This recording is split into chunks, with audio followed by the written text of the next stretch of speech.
फैबाय थानाय जिथु सुबुं सानखो बेवहाय बर'फोरनि बाथौ धोरोमारिनि अनजिमाखौ मोजाङै गथि गथि लाखिनो थाखाय मा राहायै लाखिनो हागोन बिनि सायाव सावरायनाय जादोंमोन। दुलाराय बाथौ गौथुमनि नाजानाय आरो बाथौ ट्रेडिशनेल कालचारेल रिसार्च सेन्टारनि नाजानायाव बाथौआरिया फैगोन सुबुं सानखोआव 7 नम्बर कलमाव बाथौ धोरोमारि हिसाबै जोङो गावखौ लिरनानै हरनो हागोन। भारतबर्षआव थानाय मोनद' धोरोमारि सुबुंजों लोगोसे जोंनि अनजिमाखौबो जों बेवहाय साननानै जोंनि अनजिमाखौ खिन्थानो हागोन। बिनिखायनो बाथौआरिनि अनजिमाखौ मोजाङै रोखा खालामनो थाखाय बाथौआरिफ्राथ' दिनै गोदोनि बाथौआरिया दिनै गासिबो ज' गैलिया।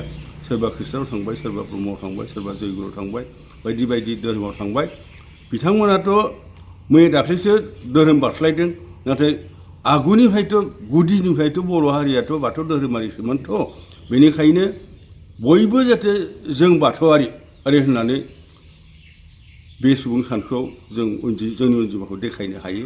बिनि थाखाय मैया गोथौयै सावरायलायनाय जादों आरो आइ आफा रायजो राजाखौ बयखौबो खावलायदों जे जों दिनै ख्रिस्टानबाबो, जों दिनै ब्रह्मबाबो, जों दिनै जयगुरुबाबो, नाथाय मोनसे समाव जोंथ' जोंनि बर' हारिया बाथौखासोमोन। गतिके जों बाथौआरि होननानै बे सुबुं सानखोआव अनजिमाखौ खिन्थानो थाखाय बयखौबो खावलायनाय जादों आरो बयखौबो गोसो गोरबोजों हेफाजाब होलायनो थाखाय मैयानि दिनाव बेखौ थाथिर लानाय जादों। बेनिखायनो दिनै जों दुलाराय बाथौ गौथुमनिफ्राय बेखौनो खावलायगोन, बर'नि सोदोमस्रिया बाथौ सोदोमस्रि।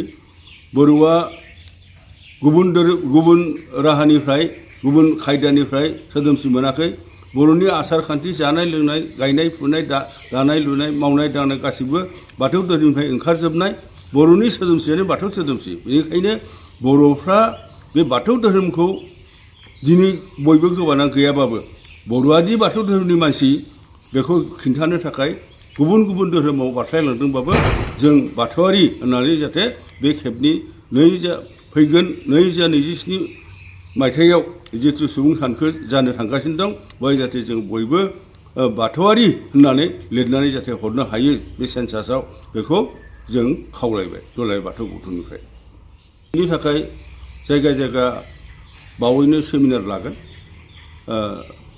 गोरों गोराफोरखौ, गुबुन गुबुन धोरोमाव थांनाय धोरोमनि दैदेनगिरिफोरखौ जों खावलायहरनानै जों सावरायगोन। सावरायनानै जाहाथे बेवहाय जाहाथे जेबो गोनो गोथो थालायलाया, बयबो जाहाथे जों बे खेबाव ज' जालायनानै, बर' हिसाबै ज' जालायनानै जोंनि हारिनि रैखाथिखौ लाखिनो थाखाय जोङो मोनसे मेलेमजिबिनि सावरायमेल खुंगोन आरो बेबायदियै गासै आइ आफाखौ गुबुन गुबुन धोरोमाव थांदोंब्लाबो बिथांमोनखौबो जोङो बे हाबायाव हेफाजाब होनो थाखाय खावलायगोन।